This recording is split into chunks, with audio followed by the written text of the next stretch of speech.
तो क्या सब टीचर से जिसका नियुक्ति पत्र हो गया है, सबका अब नौकरी जा रहा है और सबका पैसा भी वसूली होगा?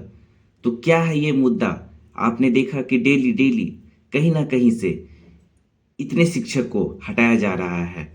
क्या है ये सब मैटर? चलिए दोस्तों, हम आपको नए वीडियो में फिर से स्वागत करते हैं। नमस्कार दोस्तों, मैं साहित्य आजकल के टीम से कृष्ण कुमार। दोस्तों, आप अगर हमारे चैनल पर नए हैं तो चैनल को लाइक, शेयर एंड सब्सक्राइब जरूर करें। अगर दोस्तों, शेयर हम इसलिए भी करने आप लोगों को बोलते हैं कि अगर जो विद्यार्थी के पास सोचे के टाइम नहीं है, बिल्कुल भी टाइम नहीं है, वो किसी ना किसी कारण बस बहुत ज़्यादा व्यस्त हैं, सारे वो अखबारों को और भी जो चीज़ है नहीं देख पाते हैं समय ना रहने के कारण। इसलिए अगर आपको कुछ ही मिनटों में वह चीज़ पता चल जाता है और वो चीज़ सच्चाई के साथ पता चलता है तो उसको जानने में क्या ही कतराई है। तो चलिए दोस्तों, क्या है मुद्दा, हम शुरू करते हैं।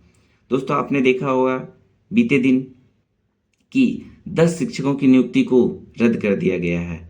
हालांकि अभी रद्द नहीं किया है, इससे स्पष्टीकरण मांगा गया है। तो क्या है मैटर? क्यों स्पष्टीकरण टीचर पे निकाला जा रहा है? क्यों सारे शिक्षकों को सूचित किया जाता है कि आप स्पष्टीकरण दीजिए? तो जो भी सच्चाई है वो हम आप लोगों के बीच रखेंगे। क्या सच्चाई है, चलिए बताते हैं। सच्चाई यह है कि ये जो अभी आप लोगों ने देखा होगा कैमूर जिले का है। कैमूर जिले का 10 10 शिक्षक ऐसा हैं जो वहाँ पे भमुआ जगह है, वहाँ पे 10 शिक्षकों का नियुक्ति प्रक्रिया हो चुका है। उसके बाद उस सब से स्पष्टीकरण मांगा गया है। 10 शिक्षिका से स्पष्टीकरण मांगा गया है। अब स्पष्टीकरण क्यों मांगा गया है?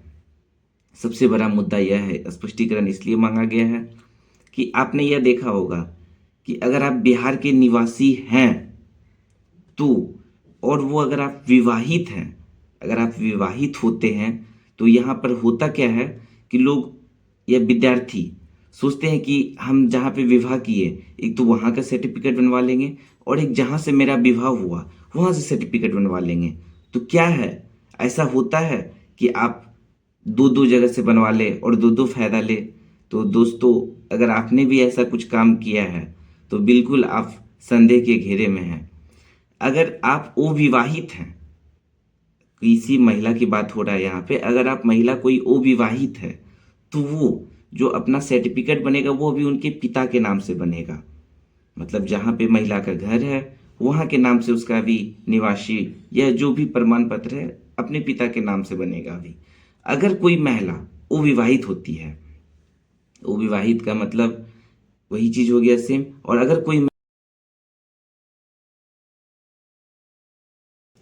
महिला अविवाहित है तो अविवाहित के लिए मैंने अभी बताया कि जहां उनका घर है, जहां बिहार से अगर कोई महिला है और वो फॉर्म भरना चाह रही है, मान लीजिए बीपीएससी 4.0 फॉर्म आता है, वो फॉर्म भरना चाह रही है, तो वो सिर्फ अपने पिता के जो प्रमाण पत्र है उसी आधार पर वो फॉर्म भर सकती है।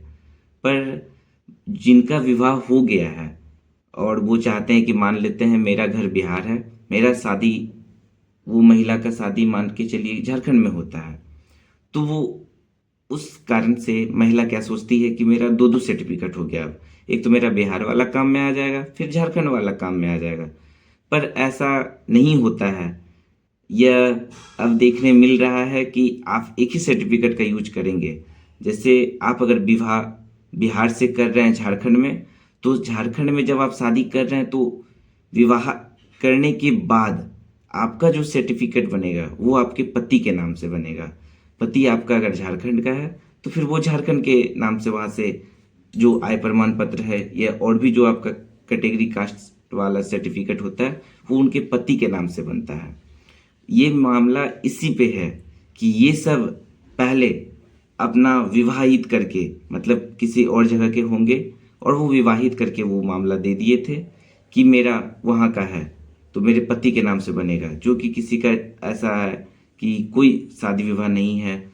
सारा मामला जो देखा जा रहा है अभी कि ये लोग गलत तरीके से बनवा लिए हैं, सिर्फ नौकरी पाने के चक्कर में सारा ये लोग फर्जी सर्टिफिकेट बनवा लिए हैं। तो इन लोगों को टाइम दिया गया है और स्पष्टीकरण मांगा गया है कि आप अपने स्पष्टीकरण में क्या कहना चाहेंगे। तो हालांकि दोस्तों, आए दिन ये 10 ही नहीं, इस तरह हजारों की संख्या में फर्जी सर्टिफिकेट वाले पकड़ा रहे हैं, बहाल हो गए हैं। तो ये बहाल जो हुए हैं, सबसे बड़ा यहाँ कारण यह है कि डीवी डीवी जो हुआ तो उस समय आखिर क्यों नहीं देखा गया? क्या डीवी करने वक्त किसी को नज़र नहीं था? आपने देखा होगा कि डीवी का प्रक्रिया जो है शिक्षा विभाग को दिया गया है। बीपीएससी जो है एक एग्जाम कंडक्टर बॉडी है, मतलब उनको सिर्फ एक जिम्मा यह दिया गया है कि आप सिर्फ एग्जाम करवाइए, कितने बच्चे सफल होते हैं, कितने बच्चे सफल नहीं होते, उनका डाटा दीजिए। बाकी जो शिक्षा विभाग का काम है कि उनको डॉक्यूमेंट वेरिफिकेशन करवाना है। डॉक्यूमेंट वेरिफिकेशन में उनको देखना था कहाँ क्या होना है, कहाँ नहीं होना है। आपने आए दिन बीते दिन या डेली किसी न किसी अखबारों में आ रहा है कि इतना इतना शिक्षक से स्पष्टीकरण मांगा जा रहा है। तो आखिर ऐसा नौबत क्यों आया? क्या हमेशा से आने वाला जो आगामी बहाली है TRE 4 उसमें भी यही प्रक्रिया होगा, या अभी जो TRE 3 चल रहा है उसमें भी यही प्रक्रिया होगा? तो ऐसा अब लगता है कि डीवी पहले करवाया जाए। और कुछ सूत्र के हवालों से पता चला है कि डीवी इस बार पहले करवाने का चांस है। और अगर दोस्तों आपको पता है कि डीवी पहले अगर होता है तो इससे हजारों ऐसे अभ्यर्थी हैं जो फर्जी प्रमाण पत्र बनवाए हैं, जिन्होंने गलत तरह के डॉक्यूमेंट या गलत तरह से डीएलएड वगैरह में सर्टिफिकेट ले लिया है, सीटेट में सर्टिफिकेट ले लिया है। हम तो यह भी कहेंगे कि अगर सीटेट सीटेट जो सेंट्रल वाला है उसका जांच अगर कहीं गहराई से किया जाए, बायोमेट्रिक सिस्टम से किया जाए, तो उसमें बहुत सारे ऐसे विद्यार्थी होंगे जो सीटेट में छट जाएंगे। क्योंकि सब ऐसा बहुत का कहना है कि सीटेट में बहुत ज़्यादा फर्जीवाड़ा होता है। पर बीपीएससी को डॉक्यूमेंट वेरिफिकेशन करवाने टाइम पता नहीं क्या होता है शिक्षा विभाग को कि वो पूरा नज़र ही नहीं देते हैं। अगर सही से ध्यान दिया जाए, देखा जाए कि कहाँ किनका डॉक्यूमेंट में गलती है, कहाँ किनका डॉक्यूमेंट में क्या है, तो वो सारा सच्चाई जो है खुद पे खुद पहले से बाहर निकल के आ जाएगा। और जो भी TRE 3 के स्टूडेंट हैं, सबसे पहले अब मांग यह कीजिए हम लोग कि पहले डीवी पहले करवाया जाए। इस पे अगर सारा शिक्षक अभ्यर्थी का सहमति होता है कि डीवी पहले हो जाए। अभी कुछ सर को बुलाया गया था तो वो सर बता रहे हैं, जैसे खान सर हैं, रहमान सर हैं, ये सब बता रहे हैं कि डीवी प्रक्रिया पहले होगा। अगर ऐसा होता है तो बहुत सारे विद्यार्थियों के साथ अच्छा होगा और डीवी में जो भी गलत तरीके से फर्जी डॉक्यूमेंट बनवाए हैं वो सब पहले निकल जाएंगे। और आपने यह भी देखा होगा कि डीवी जो करवाता है तो वो पता नहीं पोर्टल को ओपन करवा करके चेक करता है या नहीं करता है। यह सिर्फ जो पहले आप TRE 1 में देखे कि वाटर मार्क लगा हुआ था, उसी वाटर मार्क के अनुसार सब कुछ चेकअप कर लिया गया कि किनके डॉक्यूमेंट में वाटर मार्क लगा है। तो अब ये चीज़ नहीं होना चाहिए। डीवी जब हो उसको पोर्टल पे ओपन करके देखा जाए कि कौन सा स्टूडेंट कहाँ से डॉक्यूमेंट लिया है, सारा वेरीफाई कर किया जाए। क्योंकि अगर आप पहले डीवी करवाते हैं तो आपको कहीं ना कहीं अच्छा लड़का, जो भी फर्जी स्टूडेंट हैं वो सब तो पहले छट जाएंगे और आपको एक अच्छा गुणवत्तापूर्ण वाले शिक्षक मिल पाएंगे। क्योंकि जिन्होंने डीवी में फर्जीवाड़ा किया होगा, मतलब जो गलत डॉक्यूमेंट बनवाए होंगे, तो वो सोचिए कितना ज़्यादा होनहार होंगे। होनहार होने का मतलब है कि जो गलत तरीके से डॉक्यूमेंट बनवाए हैं तो वो एग्ज़ाम में भी कहीं ना कहीं गलत तरीके से गए होंगे। तो मेरा बस यही मकसद है कि डीवी अगर पहले बताया जा रहा है कि होगा तो ये बहुत अच्छा पहल है। डीवी अगर पहले होता है तो इससे बहुत सारे बच्चों का अच्छा हो जाएगा।